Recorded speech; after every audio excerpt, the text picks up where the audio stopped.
পাকিস্তানিদের চেয়েও আরো জঘন্য রূপে শেখ মুজিবুর রহমান তিনি আবির্ভূত হলেন। গণতন্ত্রের সৌন্দর্য হচ্ছে রাজনৈতিক দল। একটা রাজনৈতিক দল কতটুকু সফল হবে, কতটা ব্যর্থ হবে, এটা জনগণের কাছে যখন যাবে তখন তা নির্ধারিত হবে। আমরা একটা রাজনৈতিক দল হয়ে আর একটা রাজনৈতিক দলের শুভ কামনা রাখবো, এটাই হচ্ছে রাজনৈতিক শিষ্টাচার। সংগ্রামী বন্ধুরা আমার, গণতন্ত্রে তো বহুদলীয় রাজনীতি আমরা সবাই জানি, কিন্তু বাংলাদেশের মহান মুক্তিযুদ্ধে যে আব্দুল মালেক ফরাজিরা ভূমিকা রেখেছেন, মুক্তিযুদ্ধের পরে আমরা ভেবেছিলাম যে বাংলাদেশ সোনায় সোহাগা হবে, আমরা সবুজ শ্যামল বাংলাদেশের একটা সুন্দর সরকার পাবো, আমাদের সেই পাকিস্তানিরা যেভাবে নির্মম বৈষম্যের শিকার করেছিল সেখান থেকে আমরা মুক্ত পাবো। কিন্তু তা কি পেয়েছিলাম? নব্য স্বৈরাচার পাকিস্তানিদের চেয়েও আরো জঘন্য রূপে শেখ মুজিবুর রহমান তিনি আবির্ভূত হলেন। তিনি এক নেতার এক দেশ, পুরা পরিবারের সবাইকে বিভিন্ন জায়গায় বিভিন্ন চেয়ারে বসানোর জন্য একের পর এক তৎপরতার মধ্য দিয়ে তিনি সমস্ত রাজনৈতিক দলকে নিষিদ্ধ করে একদলীয় বাকশাল গঠন করেছিলেন। তৎকালীন সময়ে যেই 17টি রাজনৈতিক দল নিষিদ্ধ হয়েছিল তার মধ্যে বাংলাদেশ লেবার পার্টি, আমরাও সেদিন নিষিদ্ধ হয়েছিলাম। যার কারণে আমরা দেখেছি যে পরে মুক্তিযুদ্ধের মহান ঘোষক শহীদ রাষ্ট্রপতি জিয়াউর রহমান, যিনি বংশীবাদকের মতো 26 মার্চ 1971 সালে স্বাধীনতার মহান ঘোষণা দিয়ে বাংলাদেশের দিকহারা মানুষকে তিনি রাস্তা দেখিয়েছিলেন। মহান মুক্তিযুদ্ধের মধ্য দিয়ে তিনি আবার বাংলাদেশের বহুদলীয় রাজনীতি প্রবর্তন করেছেন। এজন্যই আজকে এই রাজনৈতিক দলটির এই আত্মপ্রকাশ অনুষ্ঠানটি এবং জিয়াউর রহমানের কথা বলা এটা তাৎপর্যময়, কারণ তা না হলে আজকে এই সময়ে আমরা নতুন কোন রাজনৈতিক দল, আর্মি, লেবার পার্টি করার কোনো সুযোগ থাকতো না। আমাদের অটোমেটিক বাকশালের একজন মেম্বার হিসেবে আজকে পরিচয় দেওয়া লাগবে।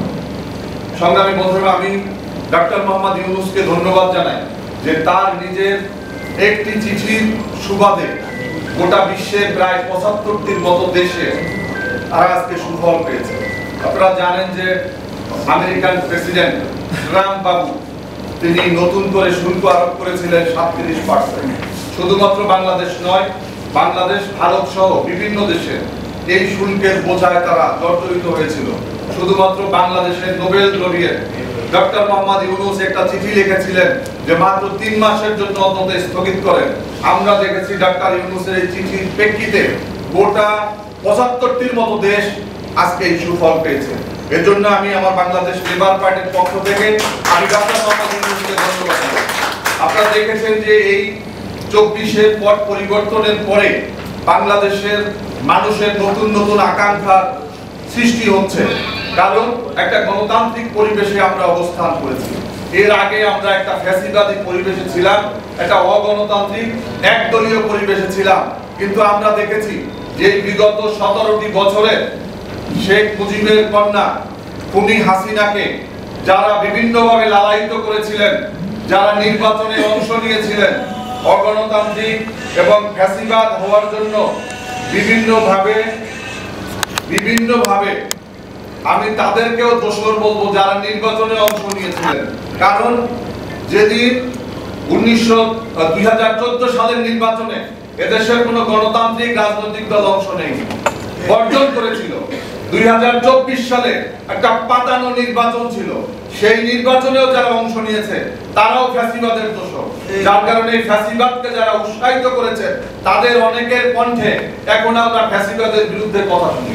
তারা তো নতুন নতুন আমাদেরকে গরু রচনা শেখান। আপনাদেরকে আমরা চিনি রাজনৈতিক মাঠে কারা কি অবদান রেখেছেন, আপনাদেরকেও বিচার জনগণ করবে। সংগ্রামী বন্ধুরা আমার, আজকে এই 75 পরবর্তী যেই প্রেক্ষিত হয়েছিল তাই কিন্তু আজকে বাংলাদেশে হতে পারে। কিন্তু এদেশের ছাত্র জনতা তারা কোনো রক্তাক্ষয়ের দিকে যায়নি, তারা একটা গণ অভ্যুত্থান সৃষ্টি করেছে। সেই গণ অভ্যুত্থানে বাংলাদেশ লেবার পার্টির মহানগরের নেতা আউয়াল মিয়া এবং আমাদের ছাত্র মিশনের নেতা নাঈম হাওলাদার জীবন দিয়েছে। আমি নিজে 2 তারিখ, 3 তারিখ থেকে শুরু করে 5 তারিখ পর্যন্ত আমাদের লেবার পার্টির ছাত্র মিশনের নেতা কর্মীদেরকে নিয়ে রাজপথে ছিলাম। আজকে যারা ক্ষমতার স্বাদ ভোগ করতেছেন, ডক্টর মোহাম্মদ ইউনূসের বিভিন্ন সহযোগিতায় যে সমস্ত রাজনৈতিক দলগুলা ফুলে ফেপে বিভিন্নভাবে সুবিধা গ্রহণ করছেন, আমরা লেবার পার্টি কোনো সুবিধা নেই। আমরা চাই একটা গণতান্ত্রিক পরিবেশ আমরা জানি আমরা ক্ষমতায় যাব না, কারণ বাংলাদেশের যে এই অবস্থা, আমি নিজে বিগত 2018 সালের জাতীয় নির্বাচনে পিরোজপুর 2 আসনে ধানের শীষ মার্কায় নির্বাচন করেছি। আজকে এখানে অনেকে বক্তব্য দিলেন রাজনৈতিক দল নিবন্ধন নিয়ে।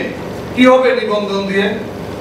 কই 24-এর যে আন্দোলন যারা করেছে, যারা খুনি হাসিনা পরিবর্তন ঘটিয়েছে, তাদের তো কোনো নিবন্ধন ছিল নাকি? না।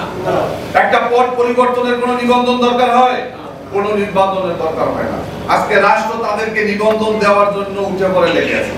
তারা দিবে, এবং নাগরিক পার্টি যদি চায় 3 দিনের মধ্যে 100 উপজেলায় কমিটি তাদের করা সম্ভব।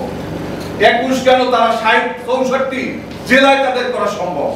নিবন্ধন তো অটোমেটিক হচ্ছে না। আজকে নিবন্ধন কোনো বিষয় নাই। যেদিন আমরা এই 15 বছর খুনি হাসিনা সেই দুঃশাসনে ফাঁসিবাদে জর্জরিত ছিলাম, তখনও বাংলাদেশে 50টি রাজনৈতিক দল নিবন্ধিত ছিল। কি করেছিলেন তারা? তাদের কি ভূমিকা ছিল?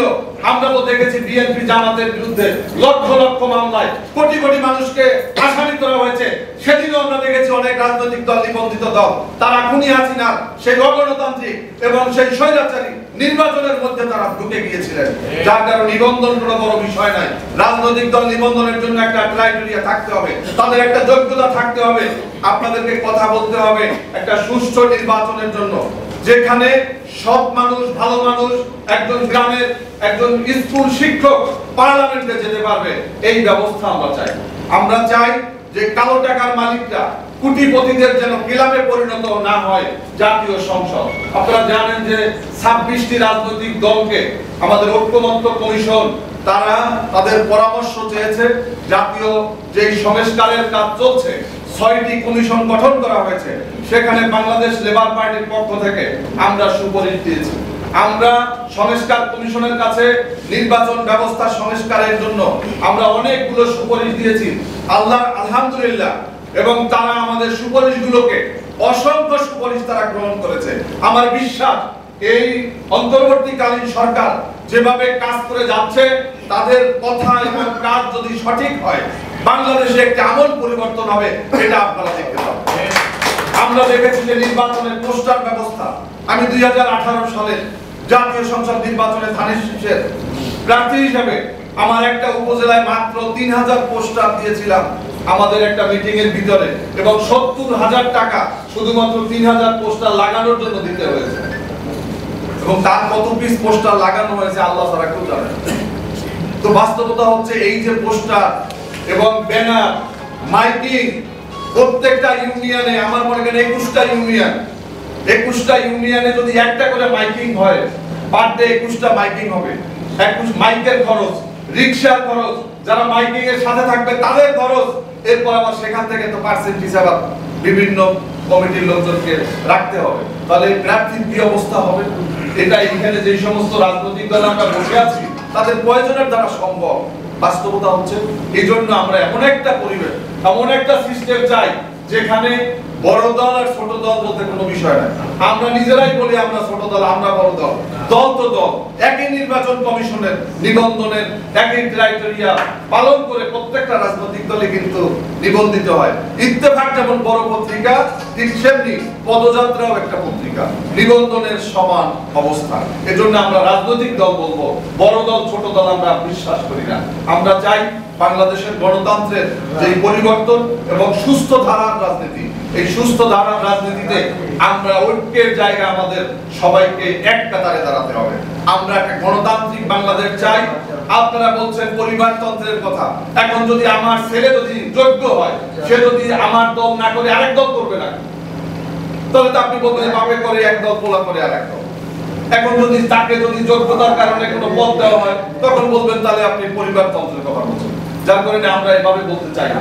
আমরা বলতে চাই বিএনপির যদি চেয়ারপারসন খালেদা জিয়া, তার সন্তান যদি যোগ্য হয়, দলে যদি তার দায়িত্ব পালন করার মতো ক্যাপাসিটি থাকে, দেশ পরিচালনার যদি ক্যাপাসিটি থাকে, তা তিনিও দায়িত্ব পালন করতে পারবেন। ঠিক, কিন্তু আমরা আমাদের জায়গা থেকে আমরা বিএনপি আওয়ামী লীগের সমালোচনা করব তার অগণতান্ত্রিক জায়গা থেকে, কিন্তু তার যৌক্তিক জায়গাতে আমরা কোনো প্রকার বিতর্ক তৈরি করব না। আমি করি দেখাবো। আমাকে তো বিএনপি বলে না যে তুমি আমার সাথে জোট করো, বিএনপি আমাকে বলে না, কিন্তু আমি তো 2007 সাল থেকে বিএনপির সাথে জোট করছি। এখন বিএনপি আমাকে কি মূল্যায়ন করলো, কি অবমূল্যায়ন করলো, এটা তো আমি তো তার কাছে গিয়েছি, তার ইখতিয়ার। আমি কেন গিয়েছি? আমি যদি কোন একটা শক্তিধর হতাম তাহলে তো সে আমার সাথে যোগ করতো, তাই না? তো যার কারণে আমাদের যার যার রাজনৈতিক শক্তিকে, আমাদের অবস্থানকে, আমাদের দলকে শক্তিশালী করতে হবে, তবেই আমরা আমাদের অধিকার ফিরে পাবো, আমরা আমাদের জায়গায় আমরা অবস্থান করতে পারবো। আমি ফিলিস্তিন নিয়ে একটা কথা বলে আমি শেষ করবো। আজকে ফিলিস্তিনের দুরবস্থার জন্য দায়ী হচ্ছে আরব বিশ্ব। কারণ আরব বিশ্বে যদি মক্কা মদিনাতে আল্লাহর রাসূল এবং কাবাগর না থাকতো, এই মক্কা মদিনা ধ্বংস হয়ে যেত, ধ্বংস হয়ে যেত। কারণ এই আরবের যারা শাসক, তারা এত অপকর্মে লিপ্ত, এত জঘন্য সব কাজে লিপ্ত, অসংখ্য হিন্দুত্ববাদী ইন্ডিয়া মনে এরকম বিভিন্ন কাজে লিপ্ত নয়। আজকে আপনারা দেখেছেন যে সৌদি বাদশা তিনি সেখানে হালাল পতিতালয় সৃষ্টি করেছেন, সেখানে সিনেমা হলের সৃষ্টি করেছেন, সেখানে মদের বার হয়েছে। এগুলা তো মক্কা মদিনায় আমরা দেখতে চাই না। আরব বিশ্বকে সুন্দরী প্রতিযোগিতা পর্যন্ত আমাদেরকে দেখতে হচ্ছে। আজকে নতুন যারা দায়িত্বে আছেন, আজকে কোথায় আমাদের ওআইসি? ওআইসি কেন গঠন করা হয়েছে? ওআইসির কাজ কি? আরব লীগের কাজ কি? আজকে জাতিসংঘ নামক এই জাতিসংঘ নিয়ে কথা বলার কিছু নাই। কারণ এই জাতিসংঘ সৃষ্টি করা হয়েছে আমেরিকার স্বার্থ সিদ্ধি করার জন্য, আমেরিকার প্রেসক্রিপশন বাস্তবায়ন করার জন্য। যার কারণে এই আমাদের জাতিসংঘের কাছে কোনো আবেদন নেই, কিন্তু আরব বিশ্বের যারা আছেন তাদেরকে বলবো, আজকে যদি আপনারা এখনো এই আমেরিকার পা চাটেন, তাহলে আজকে মুসলমানদেরকে এরকম মার খেয়ে যেতে হবে। যেমন বছরের পর বছর, যুগের পর যুগ এই কাশ্মীর চলছে, আজকে ফিলিস্তিনের মানুষ মারা যাচ্ছে, তারপর আপনাদের মানবিকতা জাগ্রত হবে না। আপনারা শুধুমাত্র এই আল্লাহ এবং আল্লাহ রাসূলের এই অবস্থানের কারণে আজকে আপনাদের কাছে এখানে মানুষ যায়। তাহলে আমি আমাদের যে বিভিন্ন মুফতি সাহেবরা বলছেন, বিভিন্ন ধরনের কথা বলেছেন, আমি এভাবে না বলে আমরা মনে করি যে আমাদের যা যতটুকু সামর্থ্য আছে এ নিয়ে আমাদের এই ফিলিস্তিনি ভাইদের পাশে দাঁড়ানো দরকার। এটা আমাদের নৈতিক দায়িত্ব, আমাদের প্রতিবাদ করতে হবে। যদি কারো সামর্থ্য থাকে আপনারা যাবেন ফিলিস্তিন গিয়ে সেখানে যুদ্ধে অংশ নেন। কারণ প্রত্যেকটা মুসলমান যেখানে থাকুক দুনিয়া, প্রত্যেকটা মুসলমান ভাই এবং একই শরীরের অংশ। এই একই শরীরের অংশ মনে করে আমাদেরকে তাদের পাশে দাঁড়াতে হবে। আমি ধন্যবাদ জানাই। এই আমাদের ঐক্য হতে হবে ভারতীয় আগ্রাসনের বিরুদ্ধে, যাদের কথা কাজে মিল থাকবে তাদের সাথে। যারা আওয়ামী লীগের নিষিদ্ধ চায়, যারা আওয়ামী লীগের বাংলাদেশে রাজনীতি করার কোনো অধিকার নাই, এই কথায় যারা বিশ্বাস করে তাদের সাথে আমাদের ঐক্য হবে। আমাদের ঐক্য হবে যারা এই ভারতের পুতুল সরকারকে যারা মদত দিয়েছে, বিশেষ করে জাতীয় পার্টি এবং রওশনের শাহ এবং জিএম কাদের, এদেরকে অবিলম্বে তাদেরকে গ্রেফতার করতে হবে, বিচারের আওতায় আনতে হবে। কারণ এই আওয়ামী লীগ এবং জাতীয় পার্টি একই বৃত্তের দুটি ফুল। আওয়ামী লীগের 15 বছরের দুঃশাসনের জন্য আওয়ামী লীগ এবং জাতীয় পার্টি দায়ী। আমি তাদেরকে দোষর মনে করি না। দোষর হচ্ছে যারা শুধু নির্বাচনে অংশ নিয়েছে, তাদেরকে বিভিন্নভাবে সাপোর্ট দিয়েছে তারা। আওয়ামী লীগ এবং জাতীয় পার্টি একই দোষে দোষী।